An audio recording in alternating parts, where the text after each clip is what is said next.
hear a chat. Oh my, for goodness sake. I get so tired I need a break.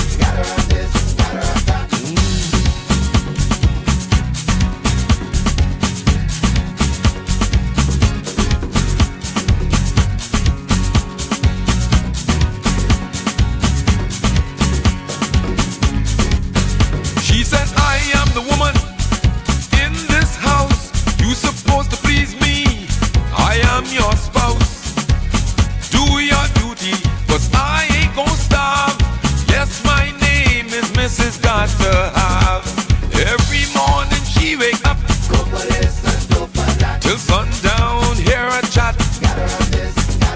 Oh my, for goodness sake. I get so tired I need a break.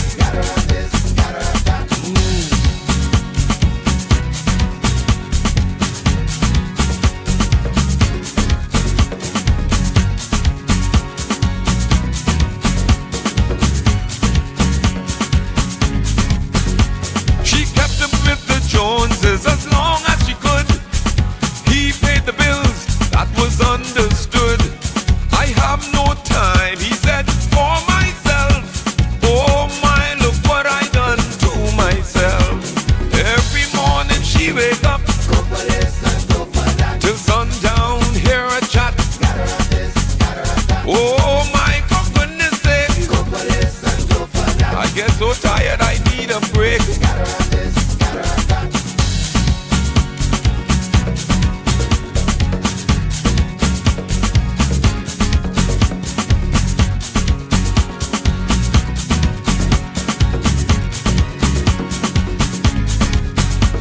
Why do you want so much?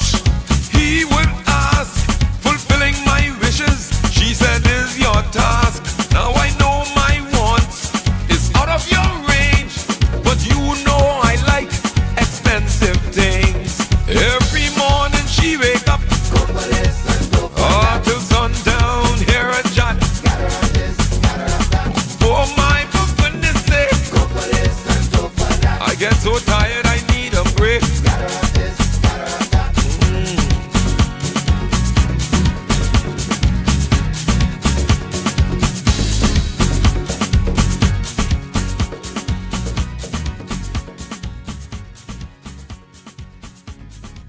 She said, Mr. Gopher, I is your wife. Tonight, after 5 years, UB North has a new home. We've got the details. Also, a man is robbed during a home invasion. And later, the Bahamas Teachers Union president mincing no words on a proposed new payment schedule. Eyewitness News starts now. Good evening, everyone. I'm Janaea Nawal. Thanks so much for joining us. A heavy donation by Bahamian serial entrepreneur and an aggressive push by his development company playing a critical role in the completion of Phase 1 of the University of the Bahamas' new campus in Grand Bahama.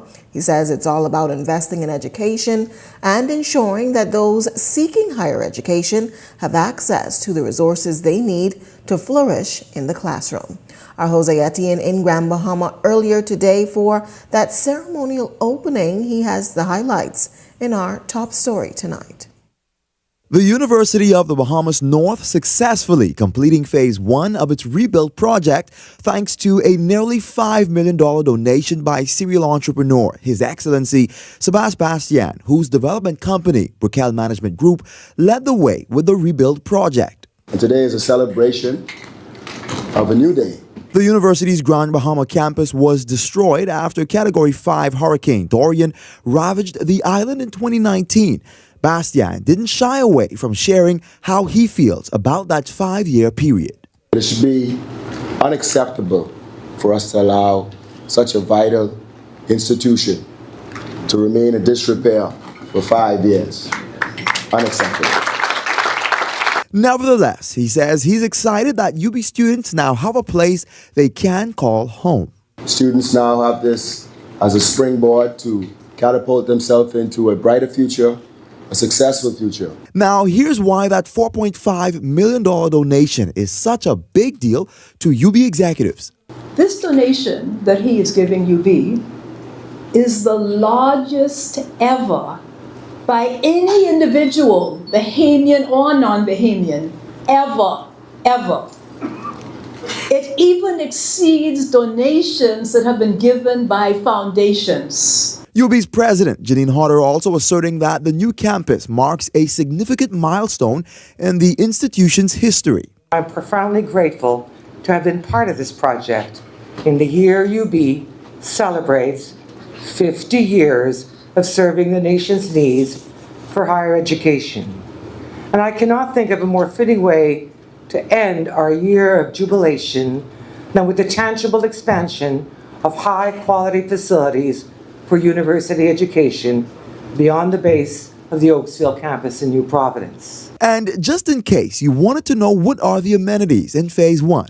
This phase has provided us with 3 science labs, 3 technology labs, our first ever recreational hall, 10 classrooms, a cafe, campus clinic, and much more. This is one of the science labs that was completed in Phase 1. It could accommodate over a dozen students. Now, with Phase 1 being completed, what about Phases 2 and 3? You will see the commencement of Phase 2. And it is expected to be finished by the end of the second quarter of 2025. Bastian's partnership with the country's national university for UB North's Rebuild project comes as he previously, through Smarter Bahamas, partnered with UB executives to launch the Data Analytics Career Accelerator Certificate Program. I'm very passionate about education. I believe it's the cornerstone to everything somebody wants to be, could be, and will be. Jose Etienne, Eyewitness News. Meantime, residents in western New Providence were terrorized early this morning when 3 armed suspects broke into their home, restrained them, and made off with cash, coins, and a silver 2015 Audi Q5. Police say the home invasion happened just before 4 a.m. The suspects fled the scene in a stolen vehicle heading in an unknown direction.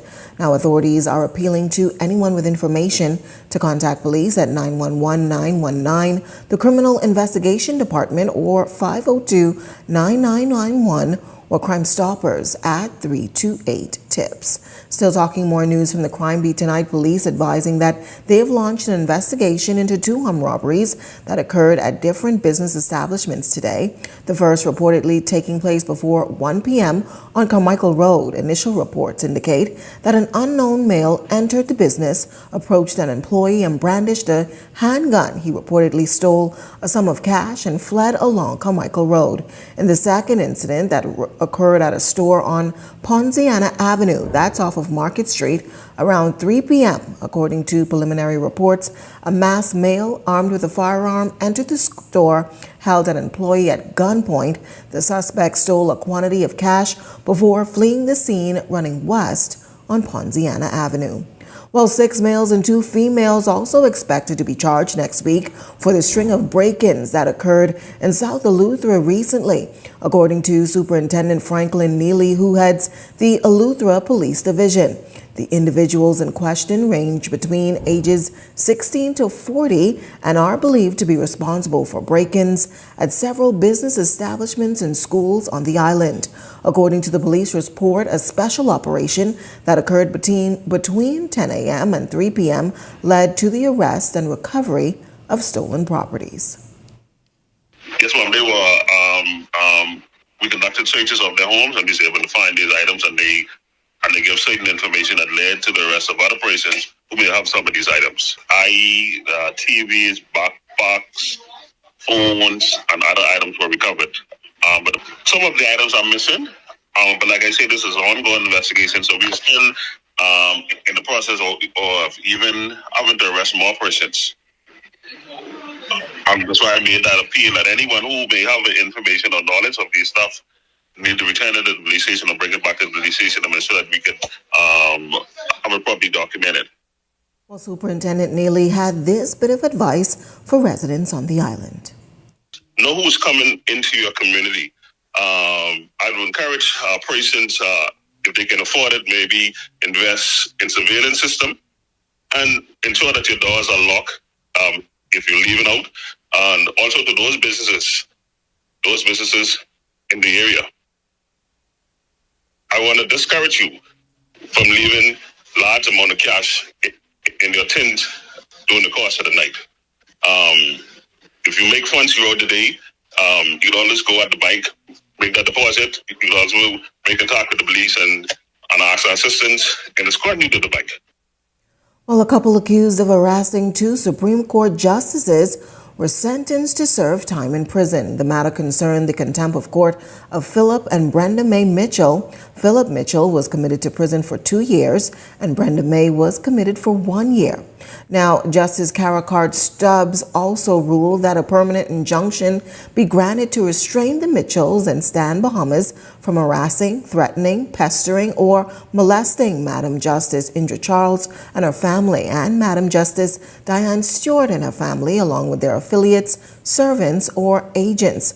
Card Stubbs ruled that a permanent injunction be granted to restrain the Mitchells, Stan Bahamas, and their affiliates from publishing content on the internet, and that any content they made in relation to Justice Charles and Justice Stewart be removed. Stan Bahamas has a YouTube channel of some 374 subscribers, and also one video was posted. Justice Charles once presided over a lawsuit that was brought against the Mitchells by Finco over sums of money owed over a mortgage between the two parties. In her February 2021 ruling on the matter, Justice Charles ruled in favor of Finco.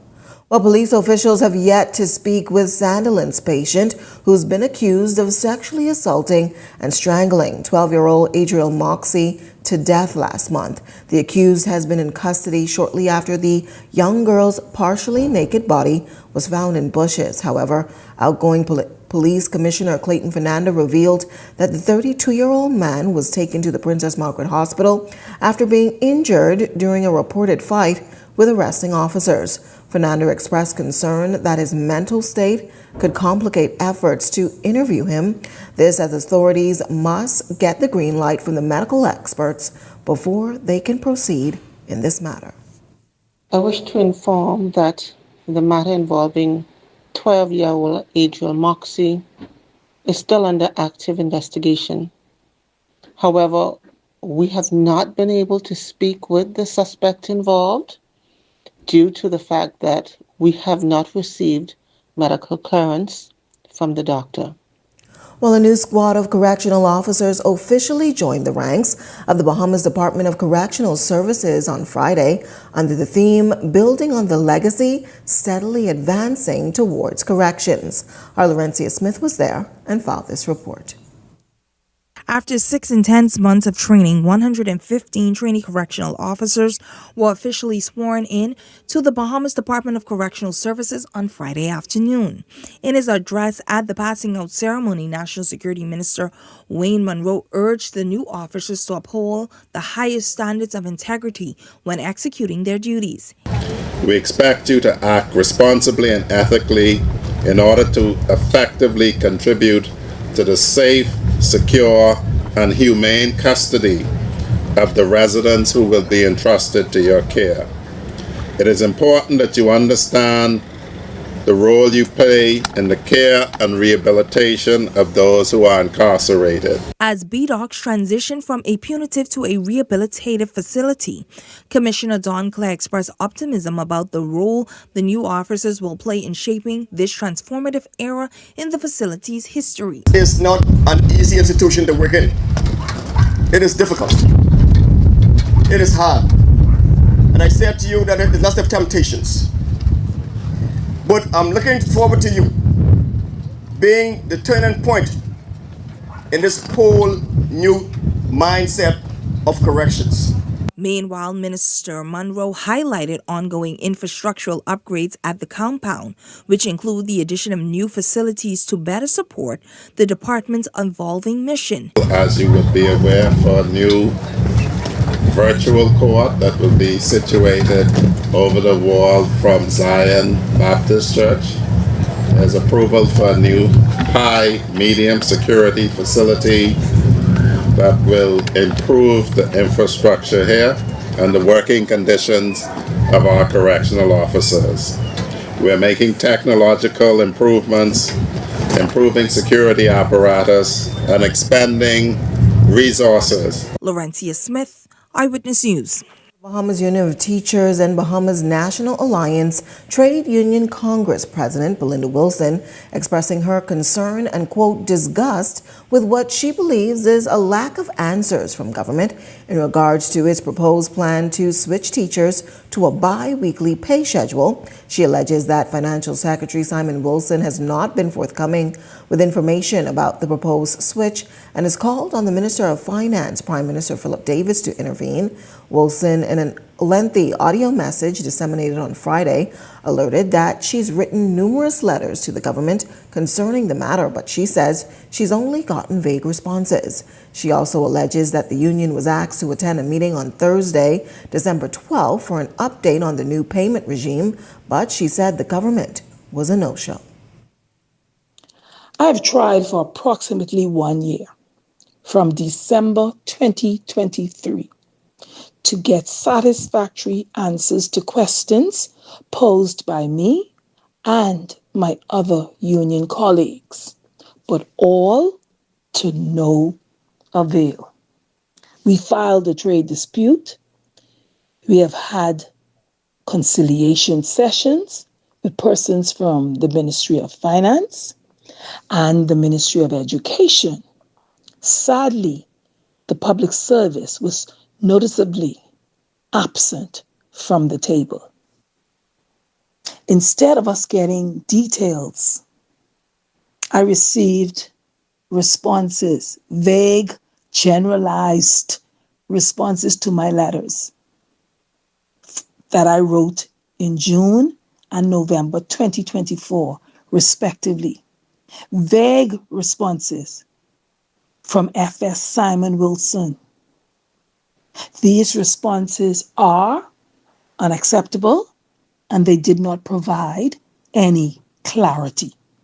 Well, at this point, the disgruntled union leader said the Prime Minister should not leave, quote, a man's job to a little boy, and called on him in his capacity as head of the Finance Ministry to provide the clarity needed for the road ahead.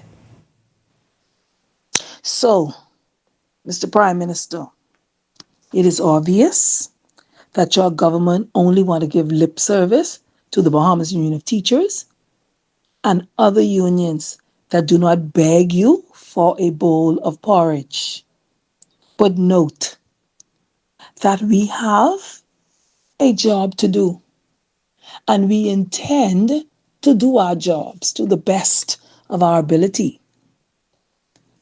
So part of our job is to seek information so that we can intelligently inform our members. We are asking you, as the Minister of Finance, to do your job, sir. Stop leaving a man's job to a little boy. We are asking you, as the Minister of Finance, to cause your department heads to cease and desist from threatening civil servants. Well, attempts to reach government officials for a response were unsuccessful up until news time. On to some other news tonight. The first chain of island letters was unveiled this morning on the island of Exuma, designed by His Excellency Jamal Roll, highlighting the country's sailing capital. Deputy Prime Minister and Member of Parliament for Exuma, Chester Cooper, describing the piece to reporters as archipelago celebrity art, noting the piece describes the island and the placement is significant as it's just steps away from the Exuma International Airport. An artist everywhere. This is truly going to be a symbol of who we are on every island. Today we are focusing on sailing, as we are in the sailing capital of the Bahamas. And when we go to Cat Island, you'll see something different, something fresh, something that celebrates the history and heritage of Cat Island, and likewise for all of the other islands where we will go. Now, the installation art will be an initiative brought to 16 other islands, with Cat Island and Eleuthera next on the list. His Excellency Jamal Roll expressing gratitude on being chosen to create the artwork.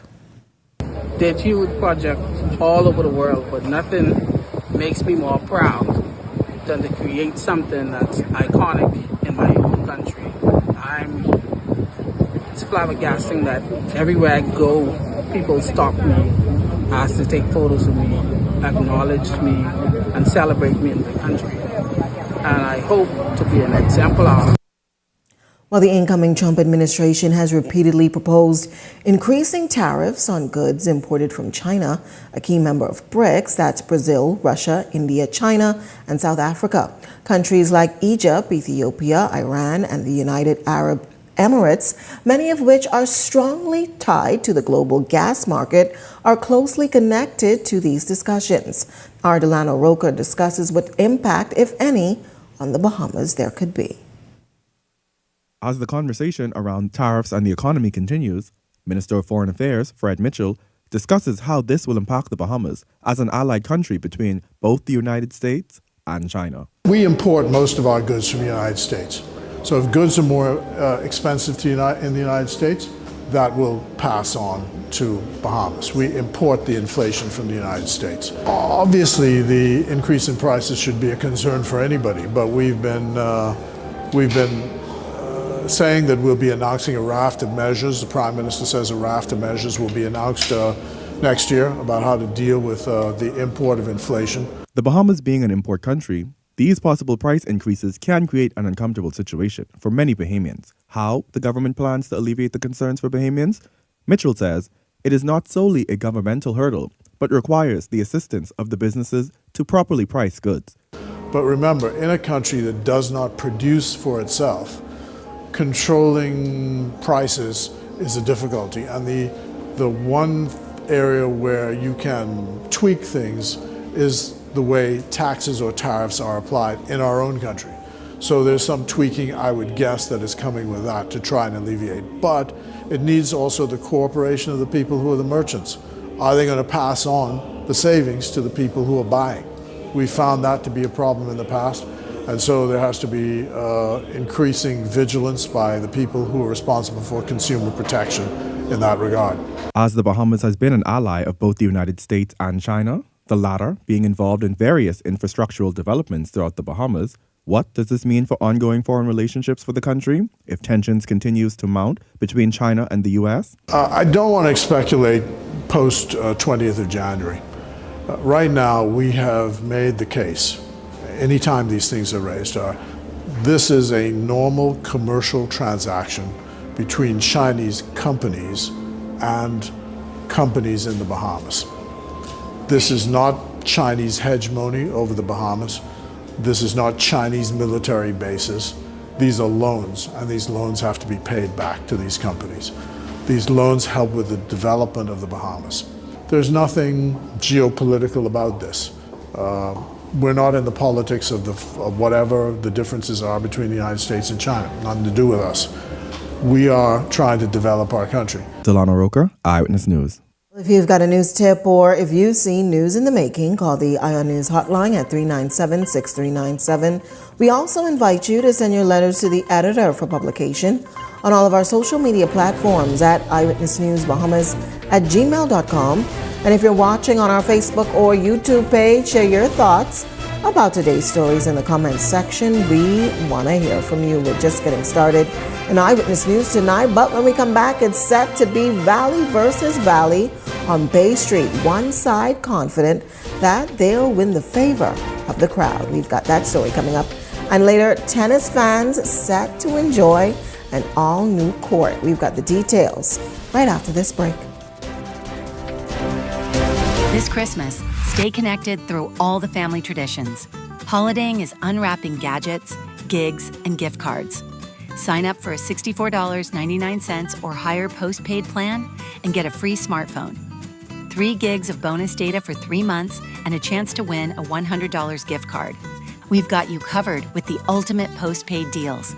For more postpaid offers, visit us online at bdcbahamas.com. For carpets, bed sheets, and bath mats, there's a place I know. For shower curtains, comforters, and window curtains, only one place to go. Fixing your home or automotive, that's no fuss. We put a smile on your face, come and shop with us. For all you need and more, shop at AID for Christmas.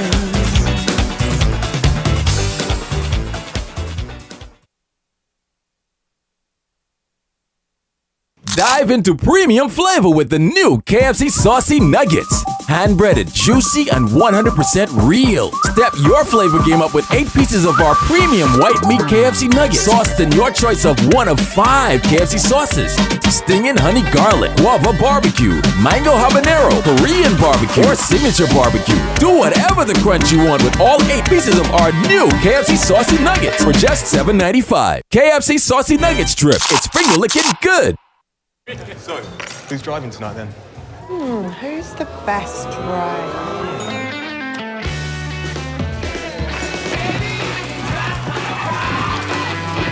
Guess who's driving? Guess who's driving?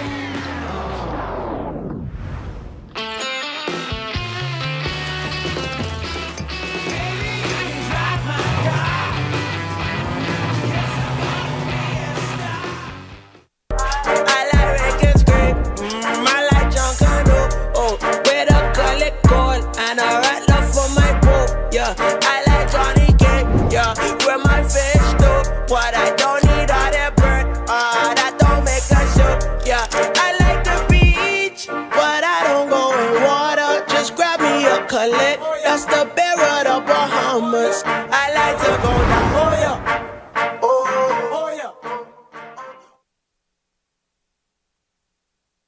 This segment of Eyewitness News is brought to you by EV Motors. Drive the future with brand new 2024 electric vehicles. EV Motors, powering your journey. Welcome back. Here's a look at your Eyewitness News gas tracker. You're getting the cheapest tonight at Shell, $5.37. Esso coming in at $5.38, and Rubis, $5.53. Welcome back. You're watching Eyewitness News. A personal attack. That's the way the Way Forward Valley Boys describe the final decision that they will only be allowed to compete in the fun category for the upcoming Junkanoo parades. In a statement, the group alleged that they were not shown the same treatment as Brian Adderley's world-famous Valley Boys, and argued that they had met up with the JCMP to find a solution that would be in the public's best interest. During an appearance on Beyond the Headlines with Shanique Miller last night, Group Representative Devon Jones says the viewing audience will soon be able to judge for themselves who the, quote, real Valley Boys are. This movement is from the people. This isn't necessarily from Trevor trying to be ambitious. So this wasn't Trevor figuring he can flex his muscles and absolutely not. He can take over, he can show you. I can assure you, anyone who's in the Junkanoo world knows that leading a Junkanoo group is not a fun thing to do. It's a labor of love. Because I can assure you, even in this exercise, if you don't come out on the winning end or with some good news, people are going to complain about it. So he did it really for his love of the group, and I think that is commendable. So I had to share with the people at the JCMP last night that this is, even though it's been painted as 2 separate groups, that was never the intent. When we approached the JCMP to register the Valley Boys, it was simply because the majority of the people of the Valley Boys said, we do not want Brian Adderley as the leader. I don't have a problem with Brian. I don't have a problem with Cisco. Quite frankly, I just not come to the fore. Like I said, I would have been in the Valley Boys because I don't have a problem with the Valley Boys. But by and large, if you go to any of our practices, you will see 75 to 80% of the Valley Boys are with the Way Forward. That's what it is. I so mean, wait a minute, even, and I know you all have had a couple of hours to let this sort of new decision and structure set in. Even with knowing that they will be rushing simply as participants, they are not discouraged, they intend to show up? The people said once they are not rushing under Brian Adderley, they're prepared to rush. That's what it is. And I think our group has enabled, as coined the mantra simply, the imposters will be exposed on December 26th. Meantime, Chairman of the Junkanoo Corporation of the Bahamas, Dion Miller, says they're hoping to move on from the Valley Boys fallout and follow through with a flawless parade. This after Miller had threatened that the parade would be postponed and alleged political interference. During a press conference yesterday, however, he sang a different tune. Some time to sort themselves out. If they can come together as men and women, that would be great. But if they can't, there's options as well. The JCMP has a huge tent. We are encompassed of all Junkanoo groups, and so whatever decision is made, we'll ensure that they are welcome with eyes wide open, and we will start from this process today. They will not be regarded as outsiders in that regard, and so we're going to make sure that the experience that they have as a non-competitive participant is just as rich, minus the competing part of it, with all of the other groups, and so they will be involved in those plans with the police and so forth going forward. We want to handle this issue with empathy. As I stated, there's a lot of emotions in this, and so our task as leaders is to try and ensure that despite where we are now, that everyone can participate and celebrate the culture as best as possible. Meantime, Culture Minister Mario Bolag says Junkanoo is less about one group and more about the Bahamian people. He encouraged Bahamians everywhere to continue to be supportive of the industry. And that makes us what I call a dumb grow country.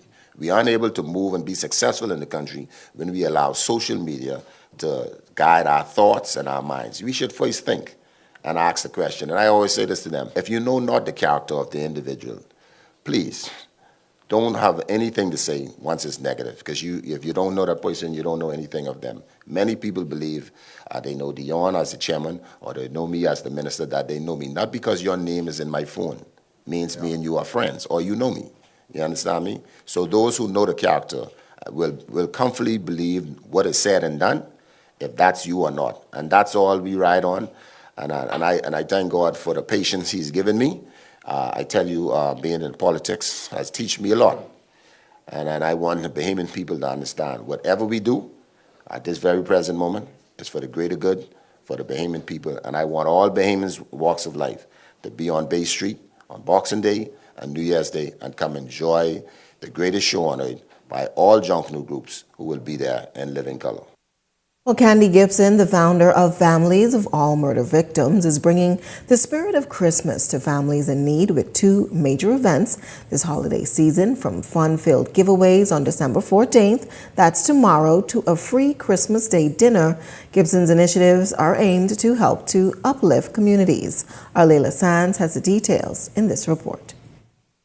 Activist Candy Gibson is bringing Christmas cheer to families across the Bahamas with two major Christmas initiatives this December, promising an exciting lineup of prizes, toys, and holiday activities for families. These fun-filled events will be sure to create lasting memories. December 14th, which is Saturday, between the hours of 11 and 2:30, FOAM have an event called Giving Families Joy, Hope, Love, and Laughter this Yuletide season. Gibson's first event, set for this week, will take place not only in Nassau but also in Abaco and Freeport, ensuring that festive joy reaches communities throughout the country. So we're asking persons to come on down. They will be getting free new and newest clothing, toys for the kids. Two lucky persons going to walk away with two flat screen TVs. Tablets will also be out there, as well as handheld games. We also partnership with BTC Jumpstart program. Persons who don't have internet service at their home, they can come on down, apply for internet. Please bring your passport, your driver's license, or your national insurance card, and you can sign up for a package as low as $15 per month. Looking ahead to Christmas Day, Candy Gibson's organization will host a special dinner, offering free meals to families in Nassau, ensuring that no family goes hungry during the Advent. And December 25th, yes, Christmas Day, Christie Park, between the hours of 11 and 3 p.m., we will be giving out free dinner for the entire community. So it doesn't make a difference which area you live in, free dinner for the entire Bahama land. So come on out, and that's between the hours of 11 and 3 p.m. Gibson then expressed heartfelt gratitude to the sponsors who have made these initiatives possible, acknowledging their crucial contributions in helping to brighten the holiday season. I want to say a special thank you to all of my sponsors, my partners, and my Facebook fans and family. I could not have done this without their help. For those who would like to contribute to these efforts, Gibson shared that all forms of support are welcomed. Individuals can contact her at 423-8953 or 603-4141 to lend a helping hand and make this Christmas season a little brighter for families in need. Leila Sands, Eyewitness News. Foundation and the Aiden Rogers Karen Children's Foundation unveiling the newly renovated Junior Doctors Lounge at the Princess Margaret Hospital. It's a space utilized by doctors while on shift. Additional sponsors who worked to complete the renovation included Bahamas Aviation Climate and Severe Weather Network, the Tribune Limited, Woodhue Furniture, Jermaine Clark, Rufus Johnson, and Sinorama. Renovations works were undertaken by Bahamians First Management and Maintenance Service and entailed the comprehensive renovation of the lounge, the bathrooms, bedrooms, drywall, countertops, plumbing, tile work, and painting the renewed physical environment before new furniture was installed to revamp and revitalize the area. The medical staff were more than grateful for the improved space. It will provide some comfort to our junior physicians who work tireless hours, and so we are very appreciative that they will be able to get to see a more inviting environment, a more relaxing environment, and we're greatly appreciative.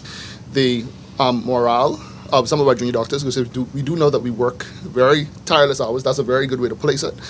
Sometimes 60 plus hours every week for each junior doctors. And every now and again, over those hours, it's good to have a place that's very comfortable to take a break. And sometimes even study a little bit before we go back in and show up the best possible care for our nation's sick population. So we do appreciate it, and we thank the donors for all the work that they've done. And we look forward to continue to give service to the whole of the Bahamas. Every intern I passed was just like, oh my gosh, what's next? Everybody was beaming with excitement. The chair is so comfortable because truly we have the beds, but there's often not enough beds for everyone to sleep in sometimes. So we are crashing on the couches. So now we have 2 couches to crash on.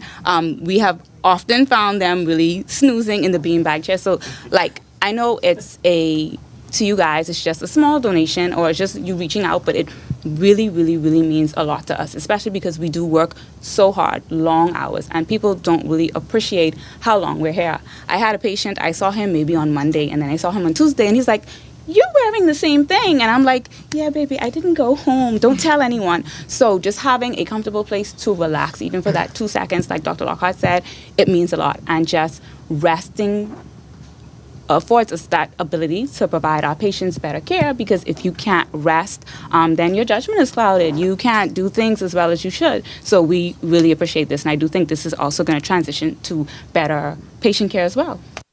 At the Bahamas Racquet Club, tennis icon John McEnroe announced the opening of the John McEnroe Tennis Center and the launch of the Bahamar Tennis Cup in partnership with Bahamian retired tennis player Mark Knowles. The initiative aiming to expand opportunities for local athletes and support the growth of the sport in the Bahamas. Leila Sands has the details. Tennis legend John McEnroe joins Mark Knowles at a press conference today at the Bahamar Racquet Club to announce exciting developments aimed at advancing tennis in the Bahamas. The event highlights the opening of the John McEnroe Tennis Center, designed to elevate the sport and provide a premier venue for both professionals and tennis enthusiasts. McEnroe shares his vision for the center, stressing its role in creating more opportunities for local athletes. He emphasizes the importance of making tennis accessible, allowing aspiring players to reach their full potential without financial strain. I'm assuming that it's not going to be easy because it's not easy in New York, for example, or places in the States. This is one of the biggest problems that our sport has, that, there's not enough events that allow you not to have to travel too far away from your own home. And it just becomes a huge advantage for people that have money, which is not fair.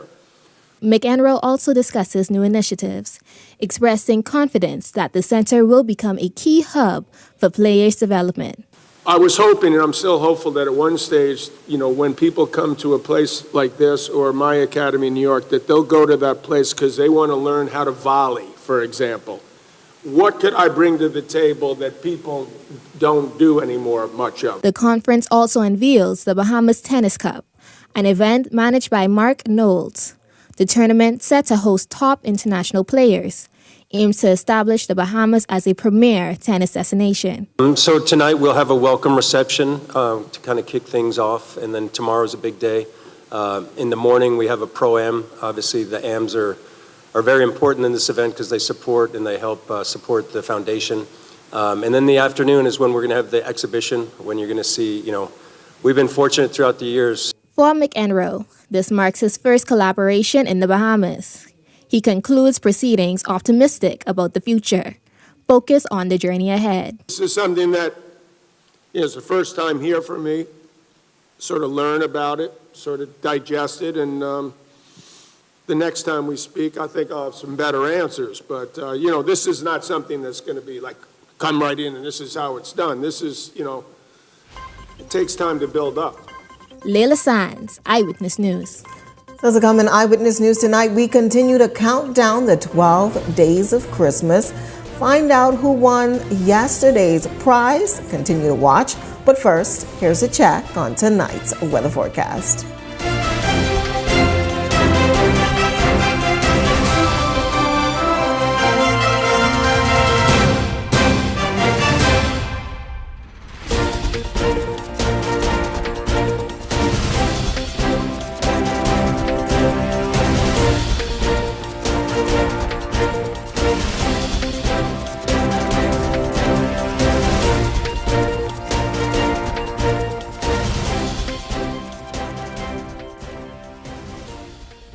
Bahamas, we understand your business needs.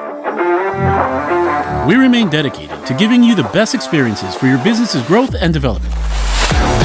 Reliable internet speeds for your customers' stress-free online shopping experience. Secure landline connections so your customers and team can always reach you. Exclusive add-ons like website and online store to put your brand on the map as the best. Find more at business.btcbahamas.com.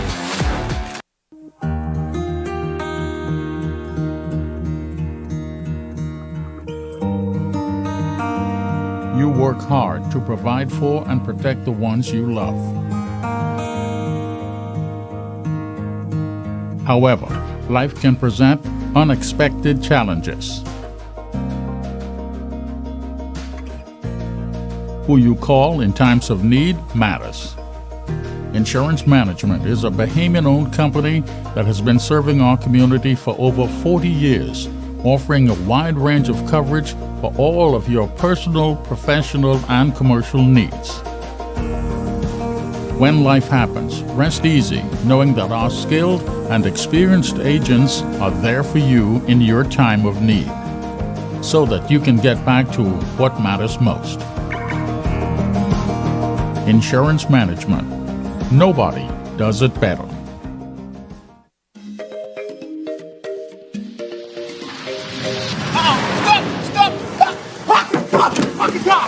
Why this car break up? This car dirty and the car place right across from this dude, zero down. At Montague Motors, we offer a wide variety of vehicles for an affordable price. But look at you, man. This is a brand new car. I can't talk to you no more. Montague Motors is located on Village Road North, just before the Shirley Street stoplight.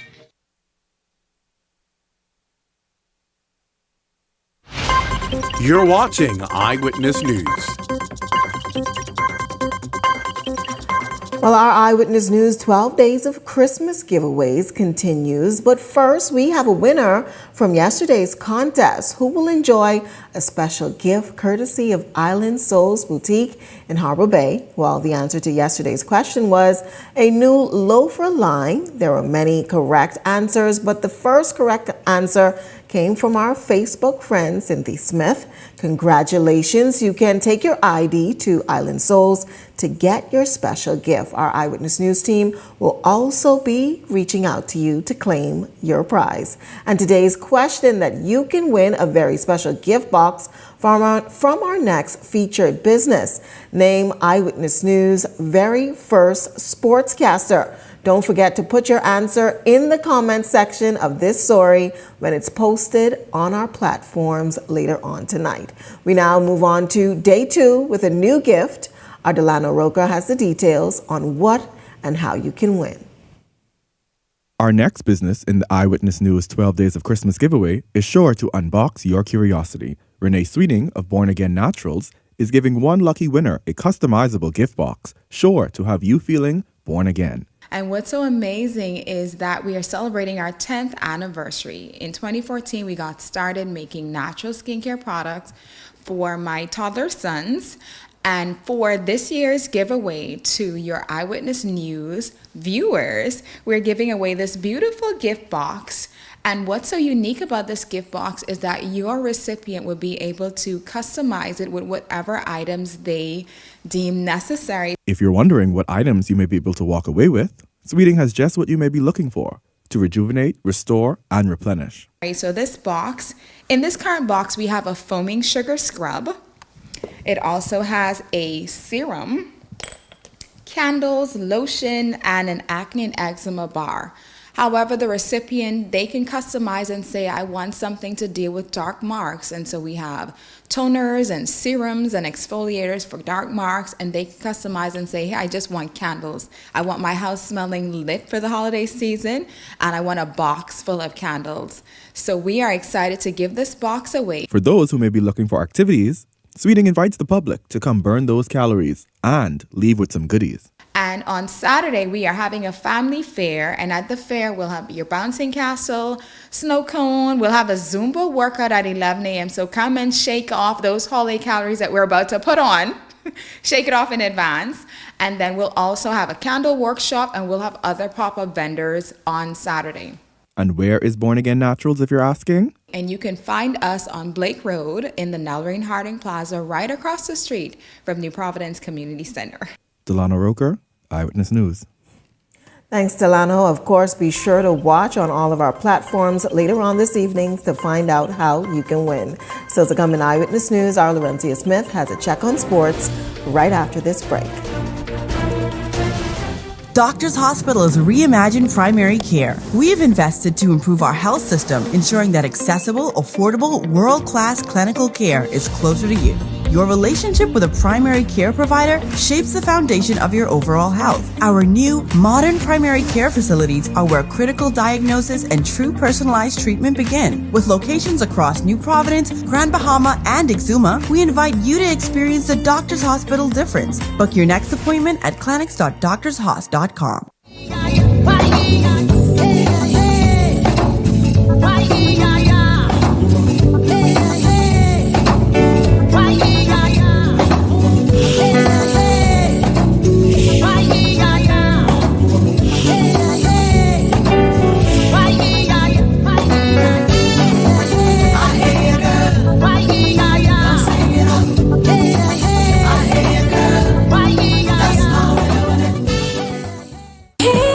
Bahamas, get ready for an unforgettable night this holiday season. On Saturday, December 28th, we're bringing the love back to the city. It's a night of rhythm and blues featuring the one and only K. Michelle. What up, y'all? It's your girl K. Michelle. December the 28th, I'm going to be in the Bahamas.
Eyewitness Sports is brought to you by 103.5 The Beat.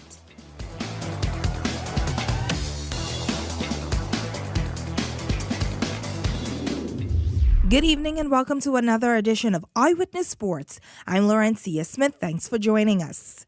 Topping sports tonight from the basketball court. Sharpshooter Buddy Hield has joined an exclusive group of elite shooters in the NBA, becoming the second fastest player to reach 2,000 career three-pointers. He achieved the milestone recently, knocking down his 2,000 three-pointers and adding 2 more in the game. However, the moment was overshadowed by a tough loss as Hield and the Golden State Warriors fell to the Houston Rockets 91-90. The Bahamian sharpshooter is averaging 14.5 points, 3.5 rebounds, and 1.4 assists this season. He is shooting 45.6% from the field and 42.6% from the three-point range. Meantime, in some other exciting news from sports, it's Don't Blink Week here, and as it rolled on, the spotlight shifted to the celebrity softball game on Thursday night over at the Andre Rogers National Baseball Stadium. In a high-energy showdown, Team Fox squared off against Team Isaacs. After a dominating performance, Team Fox secured the decisive win 20-3. Proving to be much better than their opponents. However, the week is not all about fun and games, but also about passing on knowledge to the next generation.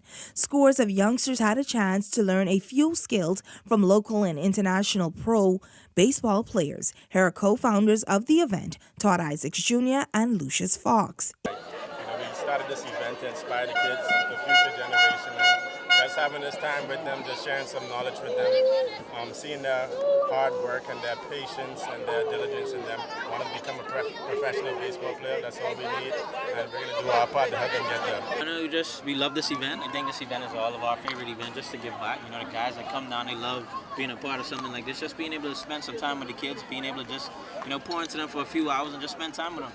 The biggest thing for us is just the fact that we're able to give the kids a little bit of inspiration. They could see some of their favorite players that they get to watch on TV year round and just ask them questions. Well, that's what's making sports at this hour. I'm Laurencia Smith. Stay tuned for more news on the other side of the break. On the river of life, where the open waters meet, we are all free to seek our own path. For some, it is a journey to the edge. For others, it's a pursuit of a mind at peace, distilling precious memories as we float where the tide takes us. It can be expeditions of one or relentless pursuits of what eludes us. It matters not. If you hunt, if you gather, there is a personal journey to find where you need to go, to outrun any ticking clock. Through decades, wave after wave of passing time, Sea-Doo has remained here, making each ride a story. Because life is unscripted, it's as open as the water. You can decide on the ride of your life.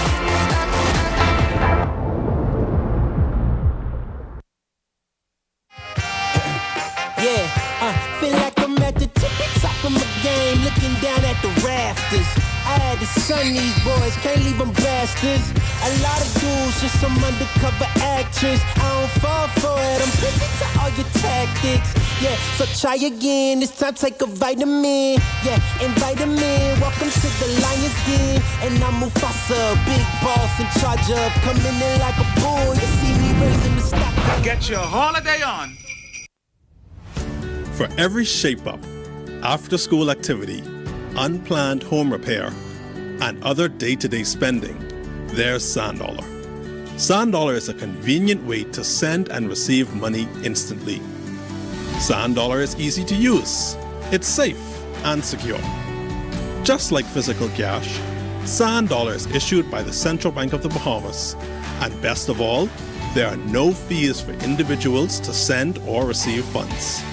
Download a SandDollar-enabled digital wallet and enjoy the benefits of the digital Bahamian dollar. Spend it locally. Transfer it to and from a local bank account or convert it to and from physical cash. Learn more at www.sanddollar.bs.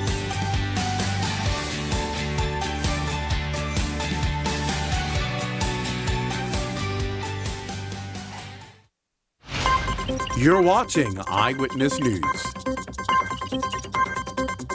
Well, that wraps up news this Friday. We hope you had a great week. Coming up and Beyond the Headlines with Shanique Miller, it's a look at all of this week's top stories. That's coming up and Beyond the Headlines. It starts right after this. That does it for us here at Eyewitness News. It's certainly been a pleasure having you in our company tonight. On behalf of the entire news team, I'm Janae Nawal saying good night and be safe, everyone. It's the most luckiest time of the year. There'll be dreams that are spinning and cash prizes winning. Just Big Bang is here. It's the most luckiest time. Yes, the most luckiest time. Oh, the most luckiest time of the year.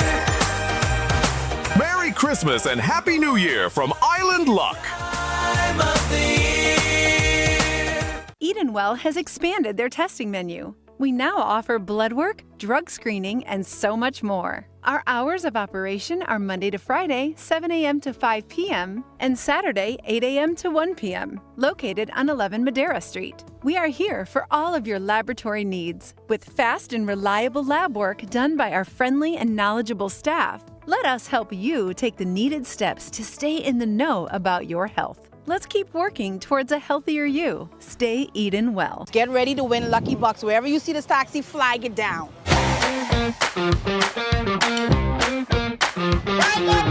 The boy hard, beating so hard, but I will be hard. I'm looking for my first contestant to ride in the Lucky Taxi. Walk in the taxi, you got to do Lucky Walk, man. Four. Thanks. Man, thank you, sir. 85 times 2 is how much, brother? You only win $170, brother. I never expected to win as much as I win. Bang along. Very excited when the gentleman picked me to ride inside the taxi. So if I had to choose a game that would stay, it would be Island of Taxi. You could be next on the Island Lucky Taxi.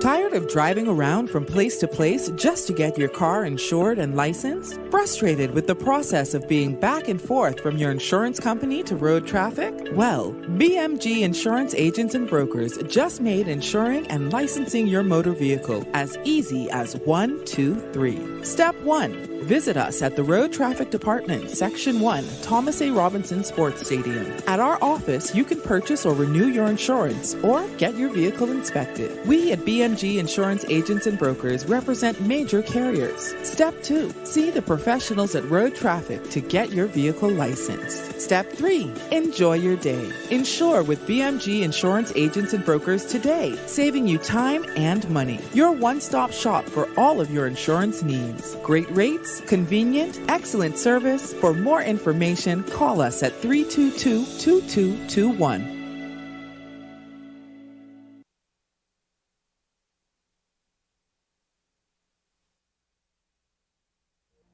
The thoughts, views, and comments expressed by the hosts, guests, and callers on Beyond the Headlines are not necessarily those of management, ownership, or production unit of the Verizon Media Group.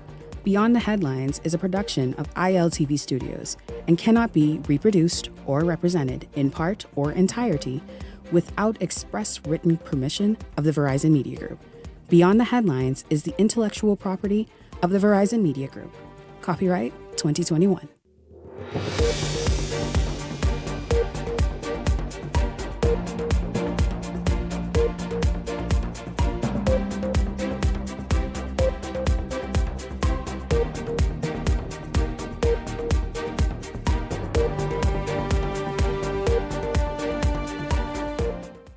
Coming up for you this Friday, has the election season started? Many would argue yes. Well, tonight, leader of the Coalition of Independents discussed what he feels are the more prominent issues that will determine the election outcome. Bain also shares thoughts on the FNM's 2-session suspension from Parliament this week. And this question for him, though, is the COI appealing to voters? Also tonight, what will be the driving issues that get Bahamians voting? How will the electorate vote? Will they vote on issues related to crime or the economy? We talk about it in our Hot Topic segment. And also, a little bit later for you, meet the youngest fan of Beyond the Headlines. The 6-year-old's grandmother says she doesn't miss a night.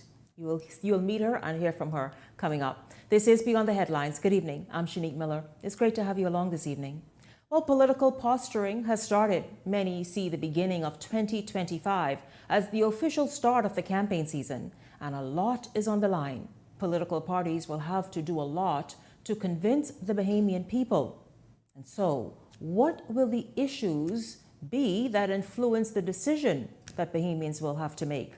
The Coalition of Independence leader Lincoln Bain joins me this evening to discuss these issues during a time when there's so much happening in the nation. And so, of course, we get started. Good evening to you, Lincoln. Welcome to Beyond the Headlines. It's good to have you here. Good evening, Shanique, and thanks for having me here. Yes, absolutely. Lincoln, let's just start with what transpired in Parliament this week. A lot of action in the last 2 weeks, in fact. We saw that the Free National Movement, in a protest for what they say is unfair treatment by House Speaker Patricia DeVoe, and also for a cry for democracy, flung the mace out the window as a form of protest. And then as a result of that action, just this week, were issued a suspension. All 6 members outside of Dr. Minnis issued a suspension for 2 sittings of Parliament. Let's just start right there. Do you think, based on what their argument is and the fact that they say, listen, hold up, man, the reason we are crying out and trying to bring attention and made such a bold move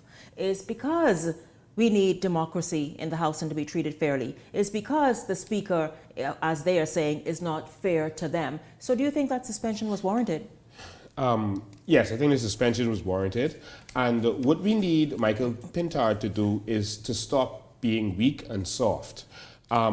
If you are going to protest and you know you're going to break the law, not just protest because that's not against the law. If you know you're going to break the law, which they did by grabbing the mace, they assaulted, that was assault and battery by wetting up the House Speaker, and you grab the instrument that belongs to the House Speaker and you threw it out of the window. That could be a range of charges, all right, because it belongs to the Speaker at this time. When Pinlin and those did it, it didn't belong to anyone. And so they had to make a decision in law to make everything in the House of Assembly belong to the Speaker so that if it happens in the future, that you could be charged.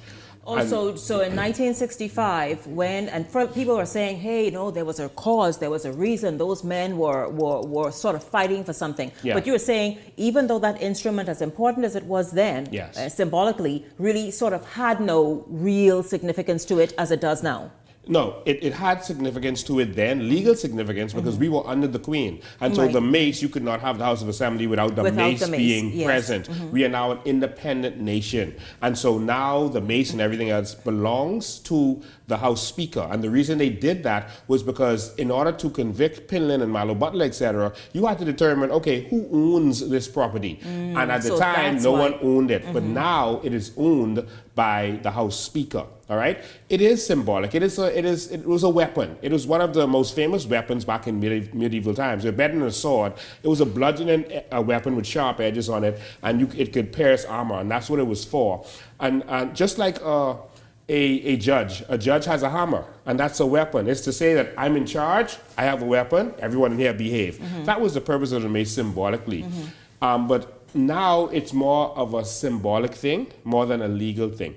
And so what I'm saying is, when Martin Luther King went out to block a bridge, when he went out to sit in a restaurant and eat, even though it was illegal, he knew he was doing something that he could get in trouble for. You don't cry after doing it. You go out there and you be a man and you said, I am doing this to take a stand. I've been locked up multiple times for protesting when I did nothing illegal, just for being there.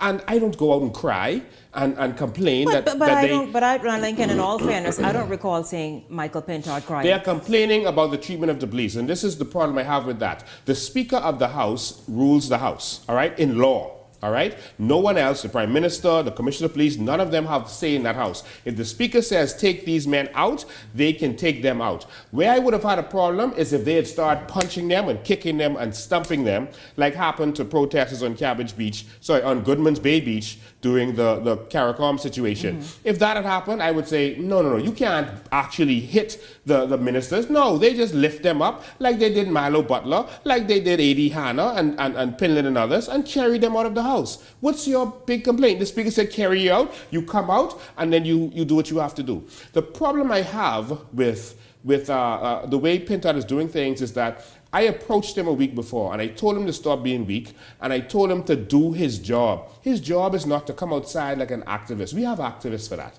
Activists can come outside and bring attention to what's going on. He is the chairman of the PAC and everything he is asking of the government, he can actually summons them. He can summons every document, every bank account, every record. He can summons even the Prime Minister to sit in the front of him and question the Prime Minister. He has that authority. So you're saying that he has not been using that authority that's right in his hand, and instead is resorting to something like this. And I heard him being interviewed a couple of days ago, and he was saying that, yeah, the PAC has met.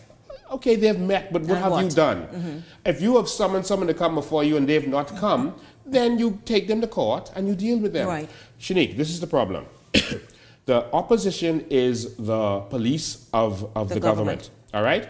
Just like the police, if a business is doing wrong, the police goes in there and locks them up and put them before the court, right? And the court gives them a punishment. If the governing side or the executives are not doing what they're supposed to do, the opposition has the power to put them before the courts to make them do what they're supposed to do. And if the Speaker isn't doing what she's supposed to do, then simply so you put her before the courts. You're saying there's real recourse for that if indeed she is being unfair, she is being undemocratic towards the opposition. You put her before the courts and the courts will say, stop that. But don't you Perry think Christie, who was an opposition leader at the time, he did the same thing to Hubert Ingram. Hubert Ingram had put a senator there saying that they were independent. Perry said that person is not independent, that's the F&M. Ingram said, I only have to consult with you. Perry said, no, that's not the spirit of the law. Perry took him to court. He didn't go outside protesting. He didn't grab the mace and throw it out the house. He used his power as leader of the opposition and took it to court, and the court said Perry is right. It's not the spirit of the law. Sorry, I shouldn't say Perry. Mr. Christie is right. It's not the spirit of the law, and you, Ingram, you must remove that person. And that's what happened. Pinlin, when he was in the opposition, he would force commissions of inquiry. He forced the UBP to have commission of inquiry. The F&M forced the PLP to have commission of inquiry. It looks like Pintard and Shannon Dawn and Dwayne Sands don't know their job. We need a government that works, and the opposition is a part of the government. And all I'm asking for is a strong opposition. I want you to understand the last thing. If you go to the police and complain that someone did something to you, all right? That person is wrong that did something to you. But when the police isn't doing their job, you have a right to go to the police and say, what are you doing? I made this complaint a long time ago. So that's what I was doing. I was going to the opposition, who was the police. So that's when you went there, Lincoln, and interfered with his news conference, Lincoln. You know you did that. This is what you were doing? Trying to say, hi, Pintard, hello, I'm here. I'm listening to you. I stood by and watched and listened. What are you doing? I didn't interfere with anybody's news conference. I was in the House. I stood up for him in the House of Assembly and told him that they should not silence the opposition. I went outside to the media and I stood up for the opposition and said they should not silence the media. He came outside to speak to the public who was outside. And it was too noisy out there. And so one of the media persons said, let's go inside and do it. He was out there to the public, all right? And I was there. I was invited into the House by the Speaker, all right? And I was escorted into the House by the police. So I was not a stranger who was not supposed to be there. And so we went into this, what I know to be the smoker's room, and he spoke. We let him speak. No one interrupted him. We let him talk. But are you being, because Lincoln, you the week before, you did criticize Michael Pintard and say, hey, listen, come on, man, you need to stand up. You need to do more. You need to perhaps be more vocal, more visible. But he did that. So then, Lincoln, the thing is, and it's okay, he chose the way he would do it. Lincoln, are you being unfair by, no, Shanique, by that's saying, not what I told him to do. by saying how you did it, I don't agree with? I don't just want you to be more vocal and more visible. I told him what he can do. Use your powers of the PAC. I said file injunctions against the government. If the speaker is not treating you fairly, you can take it to court. She does not have all powers. The king himself, King James, who had the Bible edited, King James was taken before the courts by Parliament. And that's where we get the rule of parliamentary sovereignty, because they said, although you're the king, what you're doing is not fair. And so now we're putting Parliament in charge, because they represent the people. And so they took his power. So if the king was subject to the courts, then you can do the same thing like other leaders of the opposition who know how to use their powers did. And that's what I'm telling him. We need you inside the House. All right? Use the powers of the PAC. Don't jump up outside and say, oh, what did the government do with this? What did the government do with that? And here's the main problem that the FNM is having, more than anything else. They have a credibility problem. All right? And that's because whenever they open their mouths, there's nothing that they can say that the PLP is doing that the FNM is not guilty of. Nothing. Talk about procurement law. How much contracts was given out by the FNM? The drones, did that go out to tender? The school, the education network that they put in place, did that go out to tender? But those were different, sir. Those were the emergency times. Drones were not emergency. Not the drones. I'm talking right? the education, sort of that was online not an program. Emergency. That was during COVID, and so they figured they had to quickly jump on that to get students. No, that was an excuse, and it never worked. All right, and that's the problem. All right, and so there were a lot of other things. That's just some loose examples. They were not going by procurement. They were going to give away our heritage sites to a group that the chairman of the FNM was a part of. All right? These things people remember. They think that Bahamians forget. Bahamians do not forget. And so they have no credibility. You're calling on the government to bring VAT. Okay? Did you bring, sorry, not VAT, Freedom of Information Act. Did you bring the Freedom of Information Act? And so this is the problems that they're having. All we want is a government that works. We need the government to govern and the opposition to hold their foot to the fire, but use your powers within the law to do it. But let's Stop sitting down and waiting your turn. Let's speak about, that's what you think is happening, just sitting and waiting Just sitting and waiting his turn. And I don't want anyone to think I'm defending the government in saying this. The government has its flaws, and they're admitting that, and they have their issues. And so we've been standing up to the government for the last 3 years, and the FNM has been nowhere in sight. And they're not fighting for anything that deals with the Bahamian people. This fight for them is that they are being silenced. They personally feel that they're being silenced in the House. They don't care about the Bahamian people because protest. You don't think all of this fight and all of this sort of pushback at the Speaker is for the purpose of presenting and representing the Bahamian people's views? No, because they've not been representing the views of Bahamian people. Nothing that affects the Bahamian people, they have been interested in dealing with. All right, and that's what a lot of Bahamians are seeing.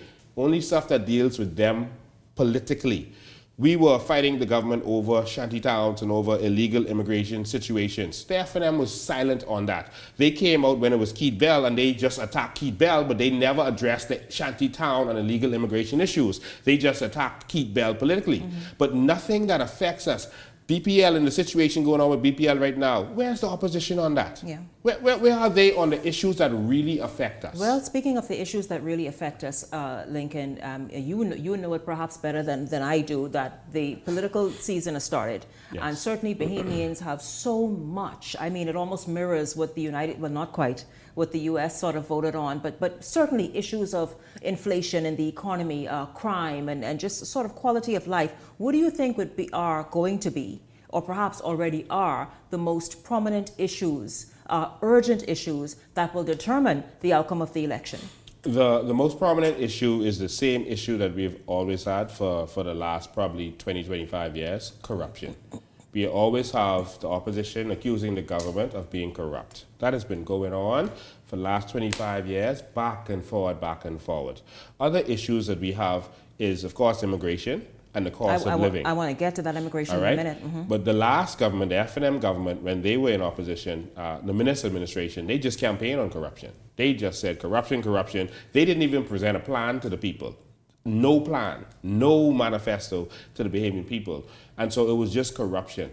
And so that's a big concern, and that is corruption. And if we can't get our country together, it seems like every term we get embarrassed internationally. Last time it was the Oban deal under the FNM, and that's why they don't have, the credibility to say anything. Mm-hmm. And this time we had FTX, and now we're having this situation. And so Bahamians are tired of the back and forth and the corruption. Now, let's talk about immigration. President Trump has made very clear during his campaign that, listen, he's going to get rid of the criminals who happen to be legal aliens in the United States. Mm-hmm. More recently, he updated, other than asking recently, listen, can you all countries accept some of these people we want to deport? He sort of fine-tuned it and say, countries that do not accept their own citizens who are and have committed crimes in the United States, he will not do business with them. What does our immigration policy need to look like? Want to stand up to that? And then how do we navigate accepting our own citizens, not the other foreigners that was initially presented, our own citizens back here, and to be able to kind of put things in place that keeps Bahamian, again, crime is an issue, that keep Bahamian safe? You ever heard that saying, chickens come home to roost? Mm-hmm. A concern out there is that a lot of passports have been sold under this, not just this administration, but under the government, all right? Passports have been sold, and people were getting passports that should not have gotten them, and all kinds of documents, but especially passports.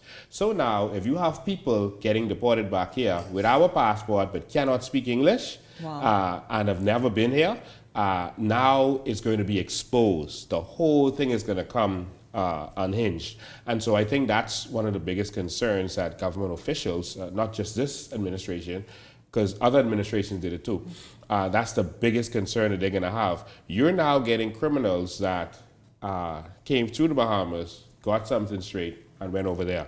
We heard pilots saying, and of course this is speculation, stuff that they were seeing passports going into Haiti. And this needs to be investigated. No one investigated it. No. We called for a commission of inquiry on it, and of course they ignored it. I think this is an important commission of inquiry to have. But they avoided the commission of inquiry by proroguing the House. Notice they never said why they prorogued the House, but we believe they prorogued the House because then they would have probably had to have that commission inquiry that we were calling for, and then they just transferred the minister out. But this is an important issue that has been happening. They've been selling our birthright, and this country belongs to us, and we cannot allow ourselves to be outnumbered because we have majority rule, and that's why I've been fighting. Even though it's not a popular fight, it's not a good fight to fight when you're a politician, because you're going to offend some people, all right? And some people who see themselves from a certain direction. But I have to put what is right, defense of my country over winning an election. I have to put defense of my country over a vote. And that's what my mission has been, Shanique. Yes. Now, Lincoln, let's look at the Coalition of Independents. How are you all resonating? Are you all resonating? Are you all appealing and attracting the voters? You went to Grand Bahama recently and participated in a by-election, and that didn't work out in your favor. So let's just look, as we all look towards 2025, which everyone is totally convinced and sold on. This is going to be the start of the campaign season. Let's just talk about the Coalition of Independents. You've already rolled out your slate of candidates ahead of everyone else, but how would you say, truly is the coalition looking? I think that the people have gone back and forth so much that more and more they are tired of it. They want something new. They just wanted a good option to try. I think that they've been disappointed back and forth, and so now they're going to try something new. And everywhere you go, you either hear people saying that they're not going to vote or they're tired of the PLP and FNM. And I've heard this from PLPs and FNMs, mm-hmm. even persons entrenched in their parties mm-hmm. who are saying, wow, we go in door to door, and people saying they ain't want PLP or FNM. Mm-hmm. And some people are telling them that they're going to try something different, they're going to try COI. It is happening. Mm-hmm. And so I think that if Bahamians are smart, they're going to treat this like, a woman who's been hurt so much that she has to finally move on. As long as you're letting him mistreat you, mm-hmm. He's going to continue to mistreat you because he feels you have nowhere to go. You have no choice. And that's how they've been treating the Bahamian people. You could choose a PLP or our friends, the FNM, and you have no choice. But when that woman starts looking at someone else, guess what happens? All of a sudden, that man have to treat her different. Mm-hmm. You have to be like, oh my God, I might lose her. Mm-hmm. And if only for the fact that they need to be punished for their failures of the past and their mistreatment of the Bahamian people of the past, if only for that reason, you should try something different. And also, put some real strong people in the House of Assembly. Some people who know what to do. Have some opposition, like back in the day when A.D. Hanna and Pinland and all them was in there. Have some real opposition in the House, and that's what we need. That's missing, huh? I thank you very much. Coalition of Independence leader Lincoln Bain stopping by this evening to address a number of issues as all of us really sort of look forward to 2025 and what is projected to be a very politically active year, certainly, of course, as we near the general election. I thank you once again, Mr. Bain. Thank you for joining us here on Beyond the Headlines. Don't go anywhere, because when we come back, we are going to get some opinions on a lot of what Lincoln Bain had to say from the Hot Topics panel, and in particular zero in on what the panelists feel will be sort of those real major issues that Bahamians need addressed that will determine how they vote. Beyond the Headlines is back right after this.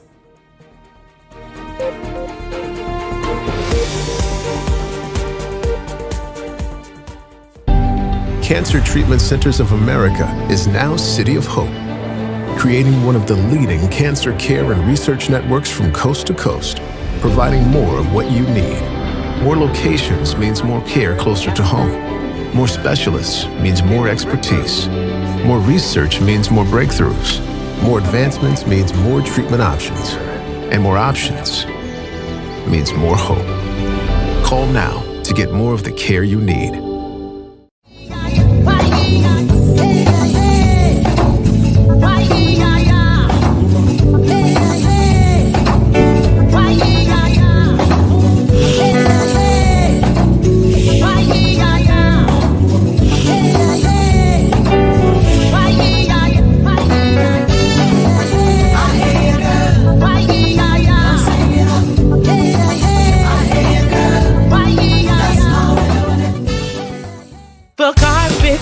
Sheets and back mat, there's a place I know. For shower curtains, comforters, and window curtains, only one place to go. Fixing your home or automotive, that's no fuss. We put a smile on your face, come and shop with us. For all you need and more, shop at AID for Christmas.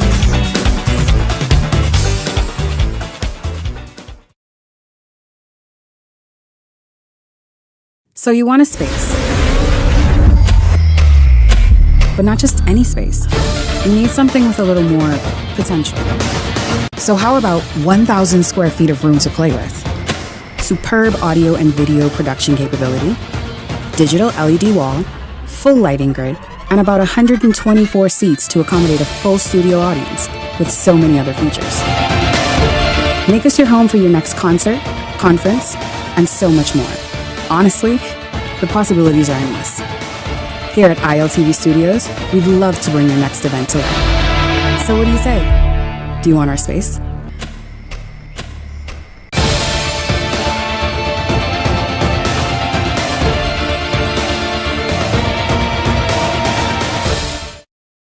This segment of Beyond the Headlines is brought to you by EV Motors. Drive the future with brand new 2024 electric vehicles. EV Motors, powering your journey.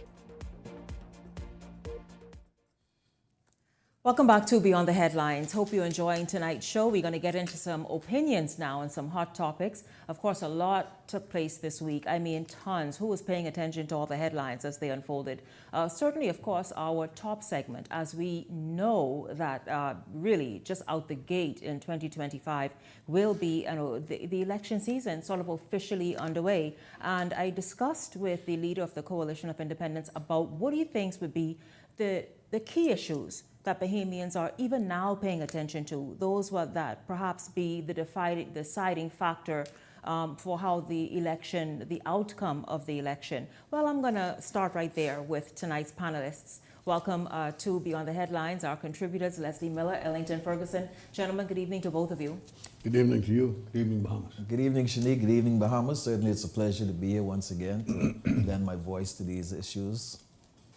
Good to have you both here. I want to jump in, gentlemen. We have good news to talk about, but we're going to start right here.